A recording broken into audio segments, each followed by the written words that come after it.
عزیز دوستو، بزرگوں اور بھائیوں، اللہ تعالیٰ نے قرآن مجید فرقان حمید میں ارشاد فرمایا ہے کہ یؤتی الحکمت من یشاء، اللہ جسے چاہتا ہے حکمت عطا کرتا ہے، اور فرمایا ومن یؤت الحکمت فقد اوتی خیرا کثیرا، جسے حکمت دی گئی اسے بہت بڑی دانائی دی گئی، اسے بہت بڑی خیر ملی، جسے حکمت نصیب ہو گئی، بہت بڑی اللہ نے اسے خیر عطا کر دی۔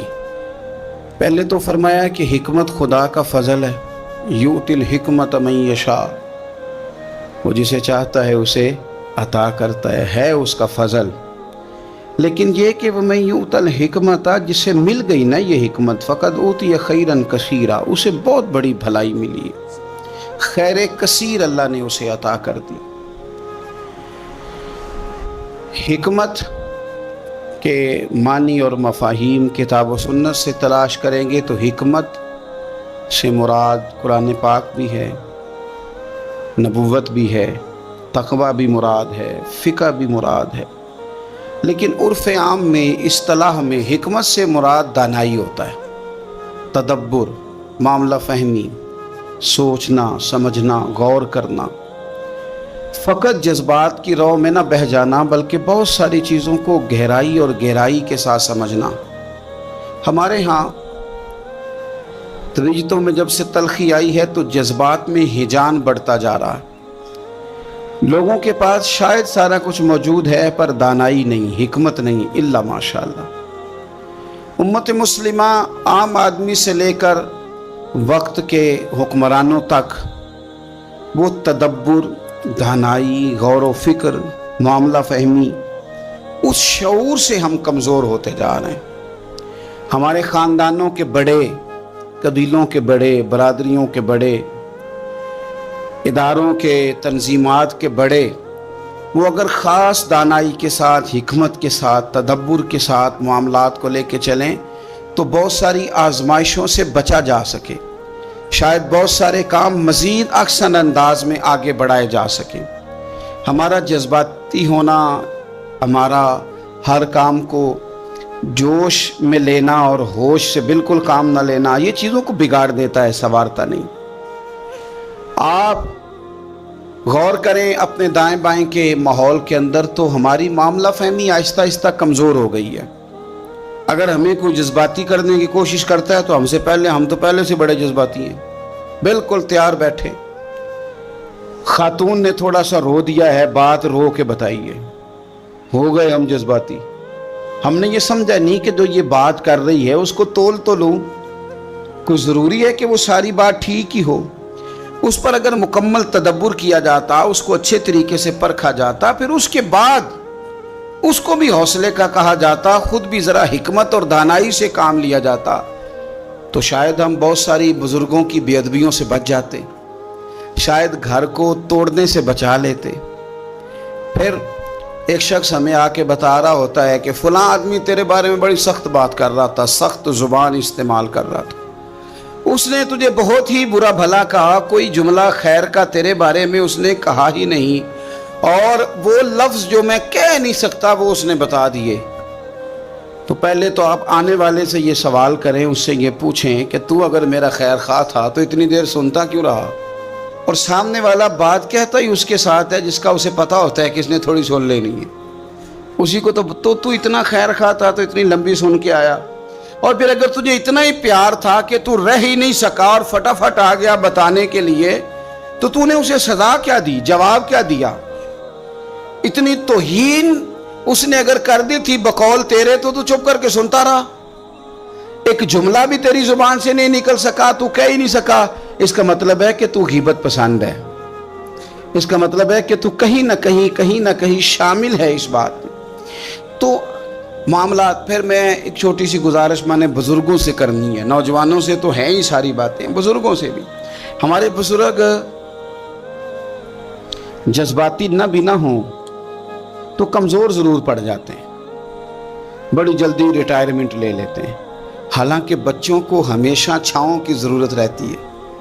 وہ جتنا بھی روئے نا اس کی خواہش ہوتی ہے چپ مجھے میری اماں ہی کرائے، چاہے اس کی اپنی عمر 60 سال کیوں نہ ہو گئی ہو، اس کا دل کرتا ہے کہ میں جب ڈگمگانے لگوں تو فوراً میرا والد آ کے کہے کہ تو فکر نہ کر، میں مسئلے کو دیکھ لوں گا، اس کی خواہش ہوتی ہے۔ بزرگ کیا کرتے ہیں، وہ کمزور ہو جاتے ہیں، بڑی جلدی ریٹائر ہو جاتے ہیں، وہ کہتے ہیں یہ تیرا کام ہے، تو جان اور تیرا کام جانے۔ تو آپ اتنی جلدی ریٹائرمنٹ لے لیں گے تو بیچارہ تو الجھ جائے گا، بڑی ساری آزمائشوں میں آ جائے گا۔ آپ اگر اپنی شعوری عمر کو بڑا کریں، شعوری، ہمارے ہاں نا ہماری ویسے عمر بڑی ہوتی ہے، شعوری عمر نہیں بڑی ہوتی۔ اللہ تعالیٰ سب کے بچوں کو صحت عطا فرمائے، لیکن جو بچے اب نارمل ہوتے ہیں نا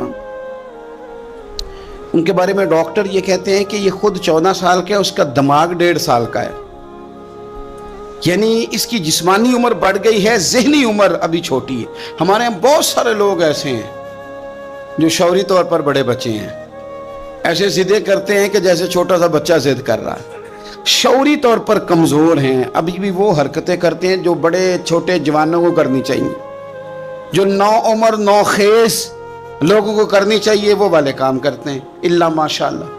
تو حکمت کے ساتھ، تدبر کے ساتھ، دانائی کے ساتھ اپنی زندگی کے معاملات کو لیں، آپ جذباتی نہ بنیں، آپ تھوڑا وقت گزاریں۔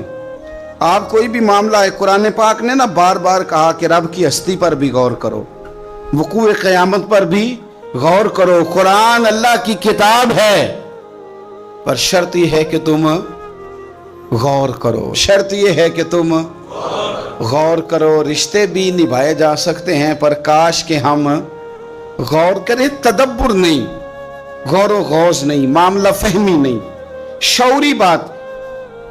ایک ہوتی ہے بحث کی گفتگو، بحث کی گفتگو آپ سارا دن کریں کوئی نتیجہ نہیں، آپ بیٹھ کے آپس میں مناظرہ 2-3 دن کریں کوئی رزلٹ نہیں، لیکن حکمت کا ایک جملہ سوچ کے زاویے بدل دیتا ہے، دانائی کی ایک بات آپ کی طبیعت کے دھارے بدل کے رکھ دیتی، حکمت کا ایک فکرہ انسان کی بھٹکی ہوئی سوچوں کو حق کا رستہ دکھا دیتا ہے۔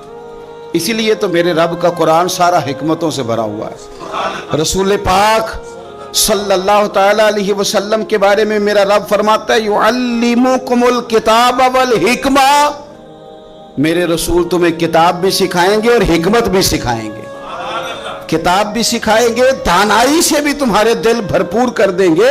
حکمت لیں، ہمیں نہ حدیثیں ہر جمعے میں سنائی جاتی ہیں، ہر مسجد میں سنائی جاتی ہیں، آپ نے ناراض نہیں ہونا، میرا شکوہ ہے کہ لوگ حدیث پر کان اس طرح کھڑے نہیں کرتے جس طرح اور کئی باتوں پر کھڑے کرتے ہیں۔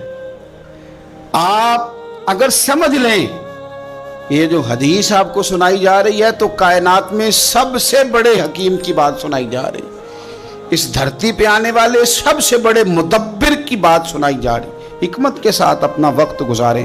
اللہ کے پیارے رسول صلی اللہ علیہ وسلم نے نا ہمیں ایک بات سمجھائی ہے، سنن ترمذی میں حدیث ہے، اور کمال دیکھیے، نبی پاک صلی اللہ تعالی علیہ وسلم نے فرمایا یہ جو حکمت بھری بات ہے نا یہ مومن کی گمشدہ میراث ہے، وہ جہاں بھی ملے نا مومن کا زیادہ حق ہے کہ اسے حاصل کرے۔ حکمت کی بات اس کا وارث ہے ہی مومن، دنیا میں جہاں بھی کسی کو حکمت ملی نا کسی نبی کا صدقہ ہی ملی ہے، وحی کے ذریعے ملی ہے۔ غیروں کے پاس جو آسمانی وحی کو نہیں مانتے ان کے پاس حکمت ہوتی نہیں، یہ مومن کا ہی ورثہ ہے، اسے چاہیے جلدی سے حاصل کرے، ورثہ اسی کا ہے۔ وہ اگر کوئی غیر بھی بات کر رہا ہوگا نا تو فیضان کسی مومن کا ہی ہوگا، وہ کسی مومن کا فیضان ہے۔ حضور فرما رہے ہیں یہ حکمت اور دانائی کی بات، تدبر کی بات مومن کی گمشدہ میراث ہے، جلدی سے حاصل کرو، جلدی سے اس کے قریب جاؤ، جلدی سے اس کے حصول کی کوشش کرو۔ اور اس کے لیے کریں کیا؟ تو حضرت عبداللہ ابن مسعود رضی اللہ تعالیٰ عنہ فرمایا کرتے تھے بہترین مجلس وہ ہے جہاں حکمت کی بات ہوتی، وہاں ضرور جا، وہاں جا کے بیٹھ، وہاں سے تو حکمت حاصل کر، یہ تیری گمشدہ میراث ہے، اس کو لے۔